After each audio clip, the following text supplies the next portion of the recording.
Pernah gak sih kita udah percaya 100% terhadap orang, malah dikecewain? Halo teman perjalanan, kembali lagi bersamaku di Suara Perjalanan. Jujur, aku ingin mengucapkan terima kasih banyak karena mendapat respon yang baik dari teman-teman semuanya di episode 1. Selain itu juga, aku merasa terharu ada dari beberapa teman-teman semuanya yang sudah memberanikan diri menceritakan permasalahan pribadinya terhadapku, dan dengan senang hati ceritanya akan kubacakan.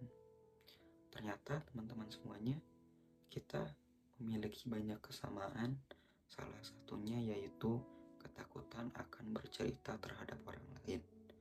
Karena secara otomatis pemikiran kita memproses apa cerita aku ini bisa diterima dengan baik, apa cerita aku ini bisa disimpan dengan baik, atau ketakutan terbesar ketika kita sudah bercerita mendapat suatu aduan permasalahan yang sering kita sebut adu nasib.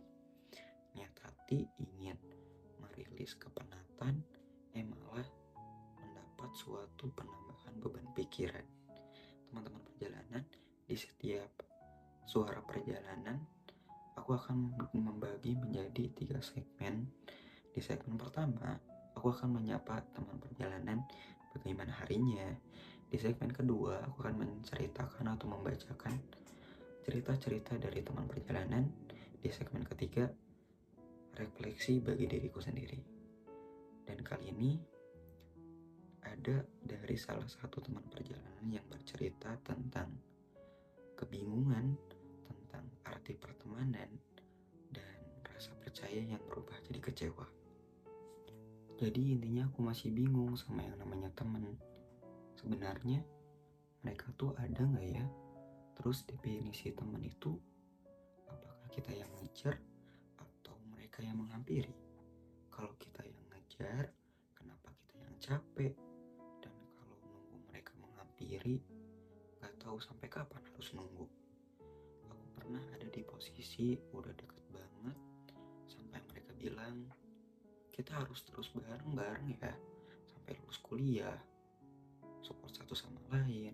Siapapun yang lagi down, kita harus saling nguatin. Terus kalau ada apa-apa, komunikasiin ya. Tapi nyatanya, sekarang malah di tahap mereka yang ninggalin dengan alasan mereka nggak ngerasa dihargain. Di situ aku nggak terlalu ngerti. Tapi katanya aku orangnya terlalu kemana-mana. Dan ya, aku iyain. Sampai saling maafin supaya silaturahmi tetap terjaga. Aku kira setelah komunikasi itu semuanya bakal membaik. Tapi ternyata di beberapa momen mereka masih berbeda ke aku. Entah perasaan aku aja, tapi auranya memang gak enak. Sampai aku bingung, ini sebenarnya kenapa? Ada apa lagi? Kalau dipikir-pikir pun rasanya gak ada masalah yang nyangkut pautnya sama aku. Tapi kok aku yang kena semprot, aku yang dicuekin, aku yang ditinggalin. Aku udah coba nurunin ego buat chat duluan, tapi gak ada balasan. Mau nyoba lagi, tapi masa aku harus yang ngejar dan ngalah terus? FYI, aku dari awal emang punya prinsip bisa kok sendiri. Aku nggak percaya sama yang namanya teman. Tapi karena terus diyakinin sama omongan mereka, aku coba buat percaya lagi.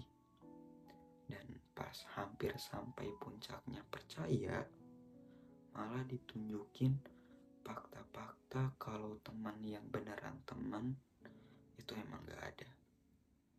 Salah gak aku? Terima kasih sudah berani bercerita.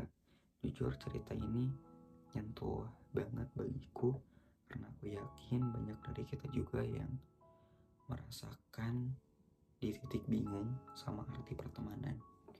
Aku pribadi percaya bahwa teman sejati itu bukan soal seberapa sering kita bertemu, tapi seberapa tulus mereka bertahan walau kadang kadang kita lagi nggak mudah dipahami. Kadang kita udah ngasih yang terbaik, tapi tetap aja ditinggalin.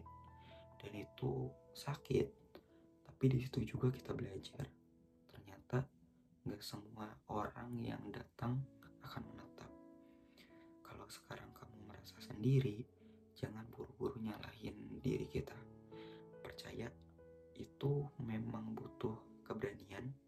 Dan kalau pada akhirnya kita kecewa, bukan berarti selalu kita yang salah. Tapi itu artinya kita lagi dikasih pelajaran untuk lebih berhati-hati, untuk belajar bahwa berdiri di kaki sendiri bukan suatu kelemahan, tapi suatu kekuatan. Dan kalau suatu saat nanti ada teman yang benar-benar tulus, kita bakal tahu bedanya seperti apa, tanpa perlu ngejar, tanpa perlu menjadi orang lain.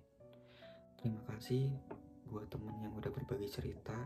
Semoga cerita ini bisa jadi pengingat buat kita semua, terkhususnya bagiku, bahwa pertemanan itu bukan sekedar janji, tapi lebih ke konsistensi, dan percaya perlu secukupnya, dan kecewa juga perlu secukupnya.